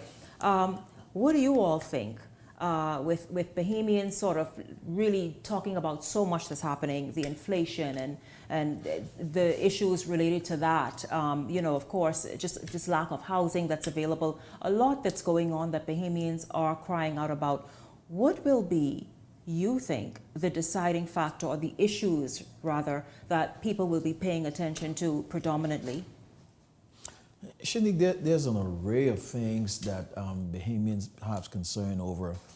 Any number of things, from the economy to housing, some of the issues that your former guest, Mr. Bain, mentioned about corruption and all of these other areas. The government has got to zero in on these things come 2025, as this heat up election year, and Bahamians has got to begin to feel the government.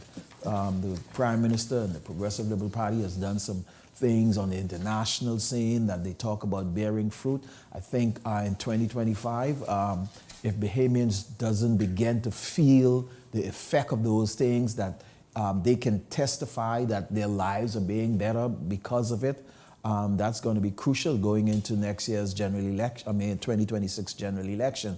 They've got to feel these things. The government have got to be seen to be tough on crime and criminality and all of these things, and corruption. Government have got to be seen to be dealing with these things directly and not skirting around these issues. These are the things. Housing, we've got to arrest this issue. Housing is a real challenge in this country. And the government has got to not just speak to it, Bahamians have got to feel them. This year, coming 2025, Bahamians don't need to hear talk. Bahamians must feel them. They got to be touching people's lives. That you don't testify of what you're doing for the people. People has got to be able to tell the story. I'm feeling this. This is reaching out and affecting my life. I think the problems for 2025 is going to be basic bread and butter items. How does the policies of the government affect me as a Bahamian? How does it uplift my life and make the burden a little easier for my family and I? The corruption with the police force, defense force, has to be dealt with in a meaningful and forthright way. Those who are responsible have to bear the brunt of the punishment that would be meted out to them at some point in time. I think people are looking for refuge from the high cost of living. I don't know how that's going to work, because you have this group now called the diversification group that was put together. Diversification group? Yeah, I guess they call themselves, they go from country to country into South and Central America looking for cheaper goods. Instead of promoting the goods that are manufactured in Bahamas, to force the government to use those goods. I want to see how that work out. It doesn't make much sense to me right now, except for have nice trips and spending our money. Again. But we'll see what happens there. No, that's important, Leslie. I like that point you raised, because it's important to empower Bahamians and to support Bahamian. It has nothing to do with important goods. Yes.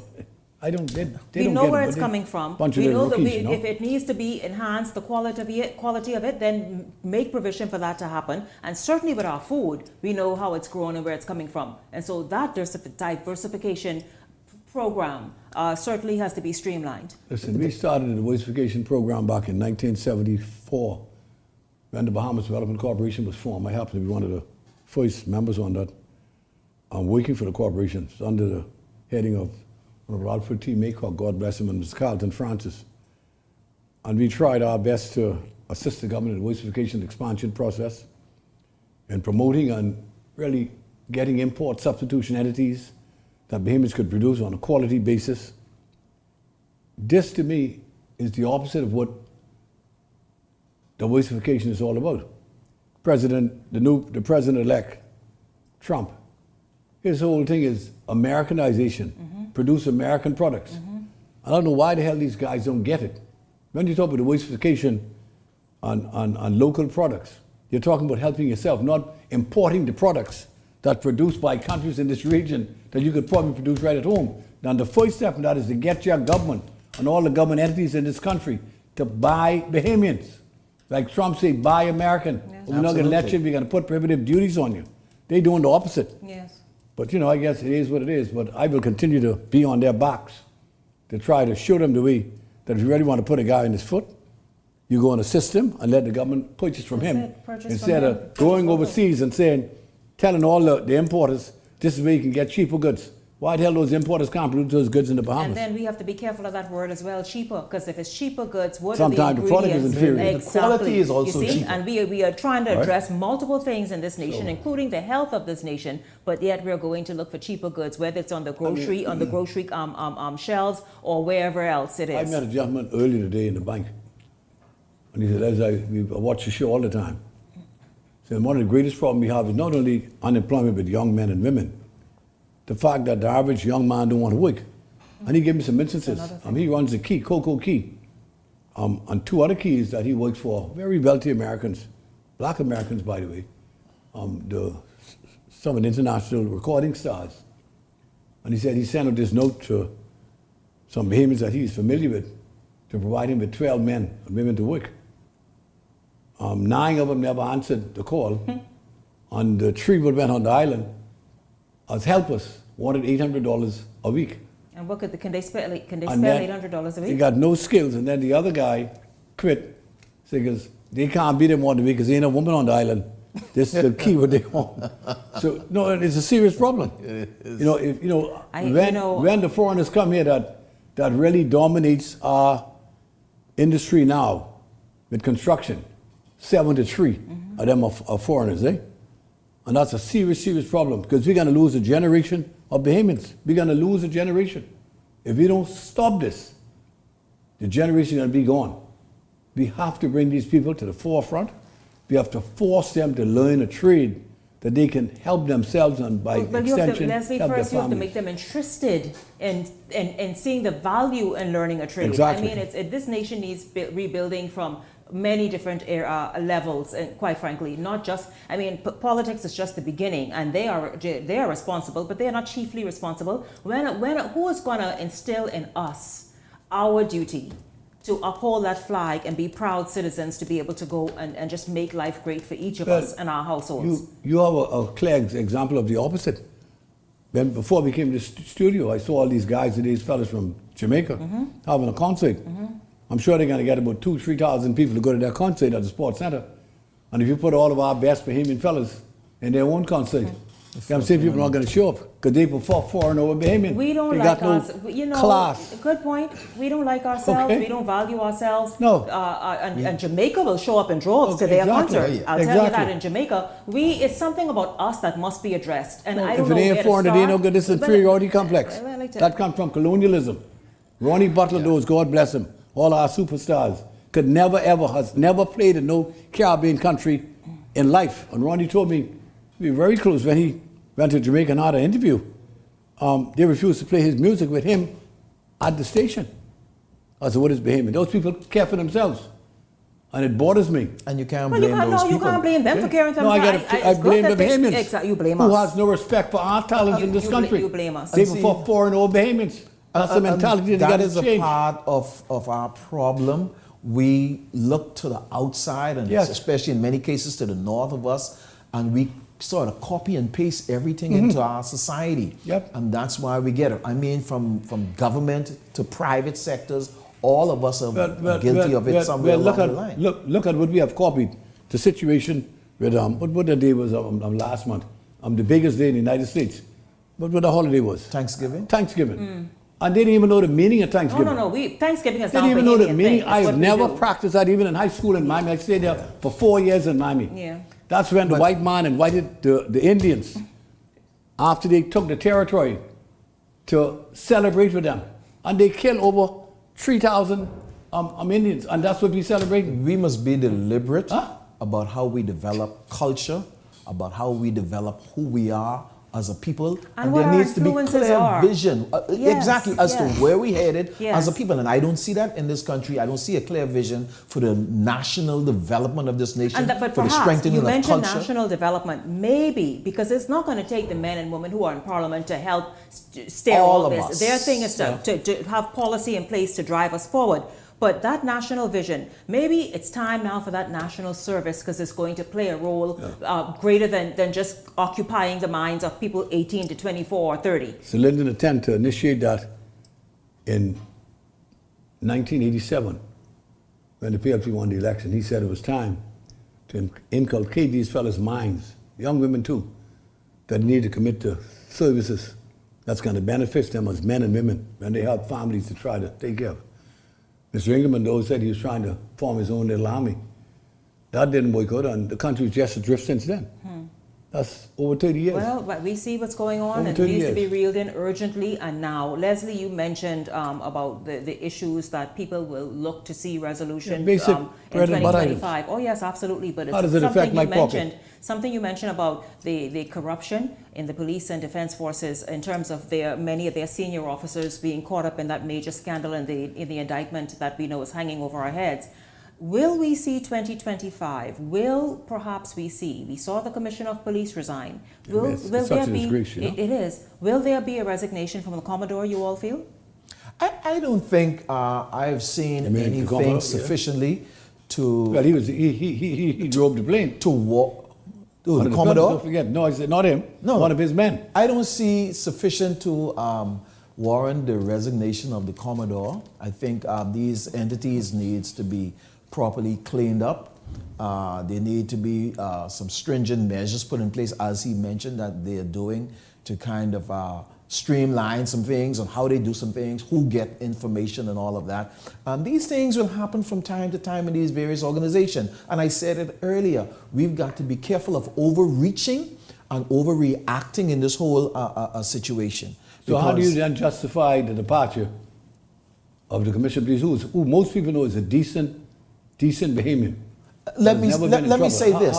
We're talking about this officer, this particular officer under his leadership. Yes. Hold on, the Defense Force officer, one officer that was caught up in this. We've had, I didn't base what my call based on what happened with the U.S. indictment. Okay, my call was based on the amount of high-level officers during the course of 2024. You all know that I called for the resignation of the commissioner prior to this coming out with the U.S. indictment, Shanique, right here on this show, because it was just too much of high-ranking officers were caught up in from anything from rape to the thing with the armor truck robbery. Another one, high-ranking officers, and another one, the entire of 2024. Another one, I missed that one this week. Yeah. Another police officer? Yeah. Yes. The entire of 2024 . That is the reason why I called it. It's just too much of the high-level officers. The Defense Force is a little less at this juncture. So that is the difference. That whole compound need to be must be bulldozed and built again. So the question is, where do we go from here? A new year is upon us in 2 weeks. I think... Where's the country going? From a leadership perspective, and I think the PM is supposed to be meeting with the commissioner, the new commissioner soon. No, the outgoing commissioner and the incoming. We need to sit down and we need to really chart a course. We really need to get our bearing. I think as a country we have lost our bearing.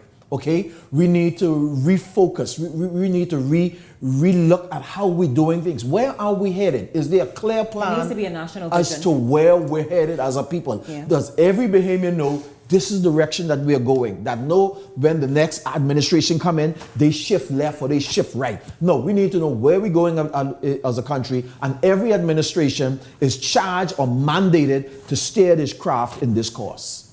You know, I think at this time we have such an influx of foreign elements in our country. To give an example, I read in the New York Times on Tuesday, we're in the Dominican Republic now.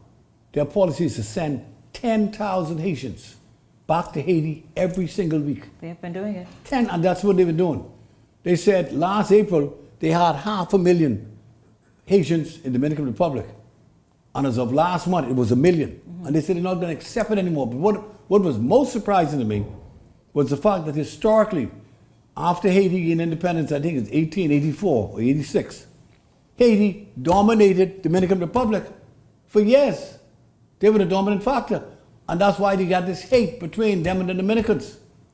That they ruled Dominican Republic. I didn't know that. Most of us didn't know that. I wasn't aware either. Okay. I wasn't aware, but we do know, and we've discussed it before. And the president is making the it. Dominican Republic has taken a position that they're just like many countries now have a very strong immigration policy that they are enforcing, and the United States now is saying us too. And so what Dominican is doing is sending back hundreds and hundreds. You said what thousands, is more but interesting hundreds of Haitians. that the president of the Dominican Republic said, listen, we're not going to take it anymore unless the international community step to the plate. Say we spend $20 million a month on health care for the Haitians. $20 million a month on educating the Haitians. They said we're not going to do it anymore. Absolutely, you can't blame we have them a for country to run. They got a country to run. So Leslie and Ellington, what does our immigration policy in 2025 and forward need to look like? Shanique, got to change. Shanique, Lincoln Bain spoke to it. Period. He spoke to it, 3 years. and he talked about the level of corruption that have taken place, where people are getting passed, and you can't blame Trump when he said that President Trump is going to send people back to this country who come from here. Or whichever country. Has some kind of document. Now, when they come back here, that is where, what are we gonna do? if we're serious about dealing with immigration, we need to look at those documents. Where did you get this? Whose signature is this? Who signed off on this? In 2000. If we're serious about it, we've been playing with it, and we've been, people have come here, they've been able to be here for years, they've been able to get fraudulent documents and move on to the US. And so we have to accept them back because they have our documents. In 2000, the United States government, the Canadian government, and the British government made a decision. We are ridding our jail of all foreign nationals that in our jail on these serious charges, rape, murder, sort you name it, they had it. First place they sent them to was Jamaica. The Jamaican government said, listen, if they don't have a valid Jamaican passport, not a fraudulent, valid one, they're not going to be you allowed. could land the plane, but they will not get off. They did not get on our tarmac. Standing on business. That was done. Standing on business. They went from there to Barbados. Barbados tell them the same thing applies here. Went to Trinidad. You know where they came? They came to the Bahamas. And over 350 of them got off the plane here with no documents. What happened to us, Leslie? Well, they pressure Mr. Ingram government, okay, because they're closest between the parties, and they are still here in this country. What happened to us? That's why I know, us Bahamians. We had the guts to do the right thing on behalf of the Bahamian people. Because the United States put pressure on you and you caved into them. Now, President, and by the way, is damaging this country. It wasn't the new president that told the Bahamas that they would like for them to take the foreigners, you know. The Biden administration. Oh, this started from then. The Biden administration made that pitch. Okay? The current president is coming in on it. All I know is this. Okay. Also, Trump It is just wasn't him. picking up. Well, It wasn't him. The incoming president Wasn't Trump. him. All I know, Bahamians are anxious to see in 2025 how The we policy handle got to change. How we handle it must immigration, change. If how not, we handle we're going to be a minority immigration. country made up of damn foreigners. Why would we allow our children and grandchildren? I'd rather die than to let that happen, man. We this need is my strong country. leaders. And I'll be damned if people sit back and allow them to take over our country because they having all the babies, using up all the hospital, using up everything we got in this country and send it back to their country. Go back home. It won't happen unless we send strong leaders to Go power. back home. Put some teeth in the immigration laws. Simple as that. When we come back, we're going to talk about the shift in Junkanoo. That's right, you all. There will be a Boxing Day parade. We'll talk about that. And also, Princess Margaret Hospital, speaking of doctors and the healthcare system, etc., well, they have something to smile about this holiday season, and that is because the doctors have a new lounge. It's good news, y'all. Yeah, it's good news Friday. We're back after this.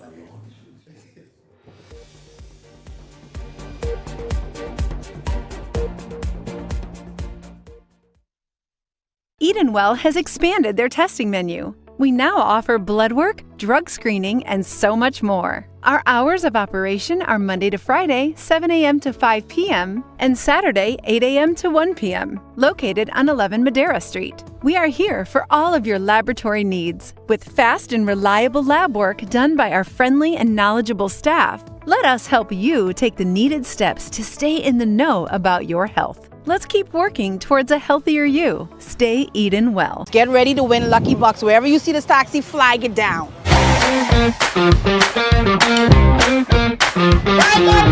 The boy hard, beating so hard, but I will be hard with boy. I'm looking for my first contestant to ride in the Lucky Taxi. You walk in the taxi, you got to do the Lucky Walk, brother. Oh, thanks. Man, thank you, sir. 85 times 2 is how much, brother? You believe we're going to $170, brother? I never expected to win as much as I win. Very excited when the gentleman picked me to ride inside the taxi. So if I had to choose a game that would stay, it would be Island of Taxi. You could be next on the Island Lucky Taxi.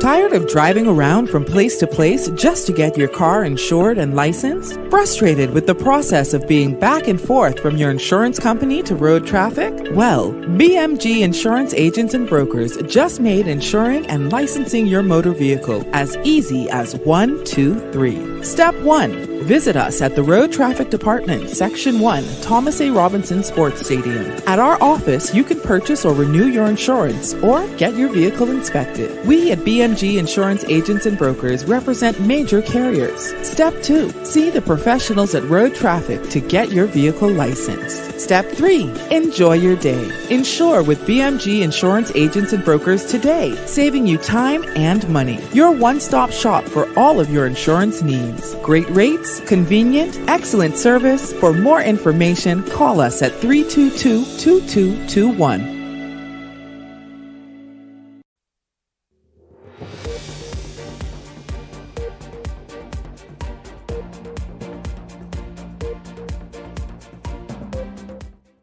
We absolutely do. Welcome back to Beyond the Headlines. Listen, we're going to shift gears now. We're going to talk about the biggest. Now, this story has been trending, I think, well, for several months, but it heated up substantially in the last week. We're talking about Junkanoo, where that faction and that split in the Valley Boys almost caused a whole entire split in the in the Boxing Day Junkanoo parade. But the news is good, gentlemen. Welcome back to Beyond the Headlines. Our contributors, Leslie Miller, Ellington Ferguson. The news is good this evening. Last evening on this show, of course, I always invite the Brian Adderley faction. Never get a response there, but certainly I was able to speak with... You got some serious problems, you know. I was able to speak with Jones from the Trevor Davis faction, and he spoke here. But listen, gentlemen, for a moment there, those leaders, they became fed up with it, you see, because they say, why is the Valley Boys fight, split, and all the stuff they got going on, anything to do with the rest of us? None. That we can't go to Bay Street? Nothing.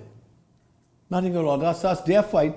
Two people decide that they don't love each other anymore and they break up. How the hell the children get in it? Or your friends? Your friends. But luckily, as I told you on Wednesday, the payments got sorted out, and it got sorted out. Because sober minds prevail. All the Prime Minister wanted to do one thing, you know. We can have Junkanoo. And that's all this goal, simple as that. And they put him in the middle of that, saying that because of who his brother was with the breakaway group, that was Curry. It wasn't no Curry. He just say, all I want, fellas, is Junkanoo to go on. However you all fix it, fix it. I don't want to get involved with no the Saxons or the Valley Boys. Mm-hmm. If you got a problem fixing it, this isn't a first-time group, you know. Paul Knowles, God bless him. Break away from the Valley, but 25 years ago, and form roots. Mm-hmm.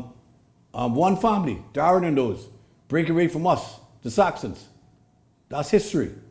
The music makers, break away from Chippy them, about 30 years ago. That's history. So groups always break up when they become too big. Mm-hmm. And the Valley Boys got over almost 2,000 people in that group. So you can have that friction, and then the fellow who, name you call, refused to have a meeting to have any elections because he's this little Caesar. So, you know, and that's why the problem came. But it was unfair to put the Bahamian people in harm's way. Hold them hostage. Because these people got this attitude that I am God. And then the fellow who really was the king of the Valley Boys before, his son had this attitude that this is my daddy group. Where the hell your daddy get group from? He's a part of a structure. Yes. Doyle Burris, DeAnson, and all the rest of the fellas on the blocks. Charlie and all them fellas was in there working like hell. But luckily, I'm thank God it's over with.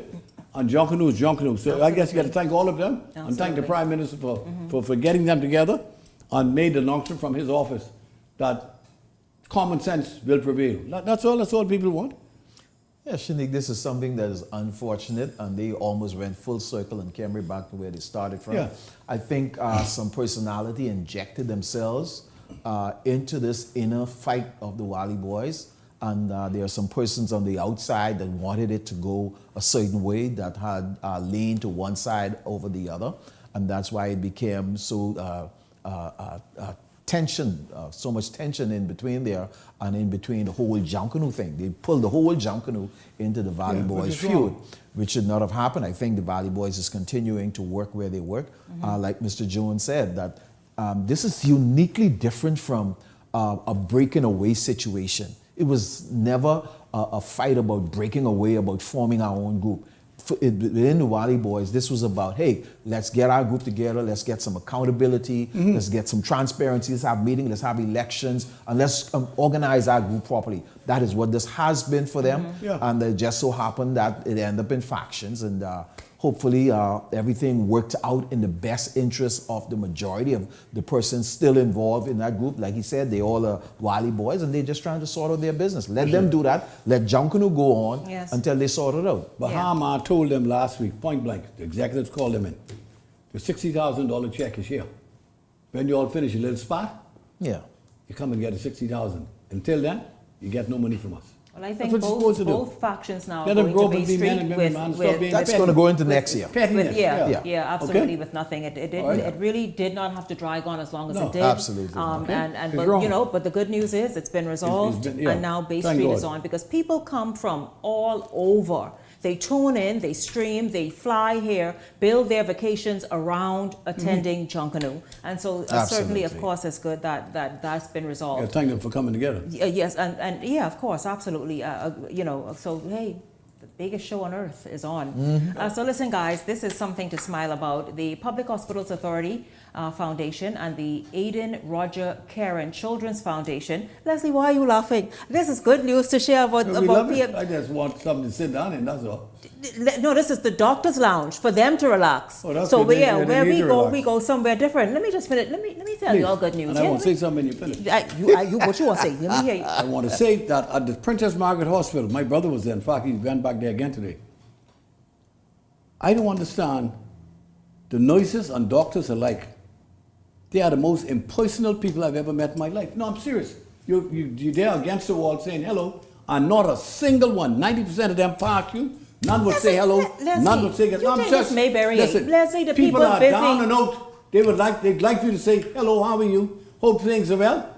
9 out of 10 don't even say hello or say. Well, let me tell you my experience, Leslie. I don't know how they didn't say hello to you, because I'm talking about me. I'm not me. Forget the pot cake. I'm talking about everybody who had family members that were sick. I was very disappointed. Extremely. I told them I had to talk about it. Leslie, let me tell you. Very disappointed. Yes, okay, they should be more personable. Yes, because people are in a vulnerable state. Yes. But Leslie, also think about it. Think about trying to run to the next thing. You know, that place is a maze. I understand. So, because I want to tell you, okay, last week, I had reason to be in A&E. I went there, rushed back to this show. After the show, rushed back there, and let me tell you, oh my God, I would say the doctors and nurses there are a breath of fresh air. Yes. There are some young doctors there, and I think her name is Dr. Clark from Southie Luther, in fact, Williams Bight. Shocked, you wouldn't even know she's a doctor. They are the most amazing people, and you're right, because at that time people are highly personable. Yes, people are highly stressed. That's all I'm saying. Say hello, how you doing? People are highly stressed. Good luck to your family member or something. That's all. Yeah, but Leslie, so if a stranger stop, if a doctor who want nothing to do with your case. Don't matter, make you feel good that somebody's concerned about your welfare and the person who's there getting treatment. I'll tell you this though. Just be decent. Hello, how are you? We know that the public health care system is saddled with many issues, but there are some there who are doing an amazing job in the all of them. Yeah, in the PHA, in the PMH, I just say friendly, and those doctors and many of the nurses. But listen, so they have a new Leslie. You're happy they put this lounge they have? They could relax in relative comfort. They need to have a good place for them to ease their mind and be able to sit down and have rest. But also, we need to start charging all these foreigners who come in there for free. I agree. Because we can't do it not at all in Miami. Not at all, sir. I am happy that they have a renovated facility for themselves, because you want them to be comfortable. Of course. I really do believe that at the PMH, both doctors and nurses are overwhelmed with the workload. Leslie alluded to both Bahamians and foreign elements that take advantage of the system. I tell you, I had my mother there a few months ago, and she was in excruciating pain, and when we go in there, you couldn't get through with the wheelchair with the amount of people in the aisleway. And they told me some of these people was here from 4 a.m. yesterday. And there's no idea that your mother is going to be seen before sometime tomorrow evening. I'm really shocked at the amount of sick people. I had to take her out there. And I'm telling you, you couldn't pass through the hallway in the wheelchair. It's very challenging. It was very heartbreaking to see it. I hope we can kind of enhance that kind of image. It needs fixing. And maybe, you know what, and I know a lot has been made about the new hospital, but my God, we need something else, but it needs to be efficiently run. That's for sure. Efficiency. With Chance, I see you. Here's quickly how that unveiling went, because I have a 6-year-old for you all to just listen to that she loves us. But here's how it went. Provide some comfort to our junior physicians who work tireless hours. And so we are very appreciative that they will be able to get to see a more inviting environment, a more relaxing environment, and we're greatly appreciative. The morale of some of our junior doctors, because we do know that we work very tireless hours. That's a very good way to place it. Sometimes 60 plus hours every week for each junior doctors. And every now and again, over those hours, it's good to have a place that's very comfortable to take a break. And sometimes even study a little bit before we go back in and show up the best possible care for our nation's sick population. So we do appreciate it, and we thank the donors for all the work that they've done. And we look forward to continue to give service to the whole of the Bahamas. Every intern I passed was just like, oh my gosh, what's next, what's next? Everybody was beaming with excitement. The chair is so comfortable because truly we have the beds, but there's often not enough beds for everyone to sleep in sometimes. So we are crashing on the couches. So now we have 2 couches to crash on. We have often found them really snoozing in the beanbag chair. So like, I know to you guys, it's just a small donation or it's just you reaching out, but it really, really, really means a lot to us, especially because we do work so hard, long hours, and people don't really appreciate how long we're here. I had a patient, I saw him maybe on Monday, and then I saw him on Tuesday, and he's like, you're wearing the same thing. And I'm like, yeah, baby, I didn't go home. Don't tell anyone. So just having a comfortable place to relax, even for that 2 seconds, like Dr. Lockhart said, it means a lot. And just resting affords us that ability to provide our patients better care, because if you can't rest, then your judgment is clouded. You can't do things as well as you should. So we really appreciate this, and I do think this is also going to transition to better patient care as well. We should really push the government not to give any more citizenship for the next 3 to 5 years. No, a moratorium on citizenship. That's what we're calling for. Listen, of course, good news for them. They, yes, PMH can pull up its socks in many areas, but in many areas they do step up to the plate. But listen, gentlemen, I want you all to meet this 6-year-old. She is perhaps our youngest fan outside of another 6-year-old I know. Her name is Ashayla Roll. She is a student at Sunland Baptist Academy in Grand Bahama. Listen to what she said after last night's show. Hi, Shanika. Shaila here. That's a great show. Thank you so much for entertaining stuff. I hope you have a good day. Bye. Love you. Bye. That's our future, Sylvie. Y'all, that is so cute, right? That's our future. Yes, her grandmother, Michelle, sent that. Michelle Dorset, yes, that's the name. Michelle Dorset sent that. She's like, listen, she always sits in front of the TV every night, like she knows the issues, and sent it. I wonder which part of the show she enjoyed. She says very entertaining. Probably when y'all no, are up. I think Leslie, I know which part. Listen, I hope you don't be listening when Leslie get off. No, ain't Leslie. Center. What do you name? Who? Marketing.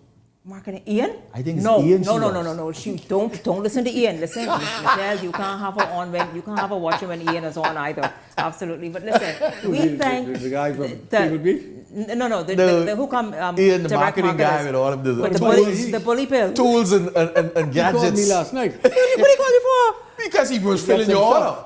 He was calling Leslie, you to get what? Your order. He got your order. How expensive is it? Huh? How expensive? It's $55, Leslie. Get your stuff. This is Christmas time. Bully pills alone, my dear. See, listen to me, Leslie. Some stuff. If he called me this morning and say he ain't hear from me last night, he said, man, I was busy. Leslie, let me tell you something. Christmas. Look at let's enjoy Christmas and go into 2025. Leave them. I can call your children. I know them. So leave them pills alone. You're saying don't go to the fella? No, don't leave the pill. Go to him for something else. Get him a massage. Get him a. He said the 70-year-old man was excited. He said 82-year-old. 82-year-old. Listen, Ian, stop lying. Man, listen, Leslie, leave them pill alone. I don't care how natural they are. You leave it alone. That's all I'm saying. Listen, gentlemen, I think Ian, sell it to everybody. Matter of fact, Lincoln was here, earlier, Ian. Sell it to him. Sell it to people like him, not Leslie. Leave Leslie alone. But listen, I think if I get hit later, don't worry about that. Thank you all. Leslie, listen to me here. I thank you all so much for tuning in this week, hanging out with us all week long. We certainly enjoyed having you along. And we look forward to seeing you right back here on Monday for the entire Beyond the Headlines team. I'm Shanique Miller. Make it a blessed weekend, everyone. The Verizon Media Group, home of ILTV, Paramount Systems Limited, Eyewitness News, and Beyond the Headlines.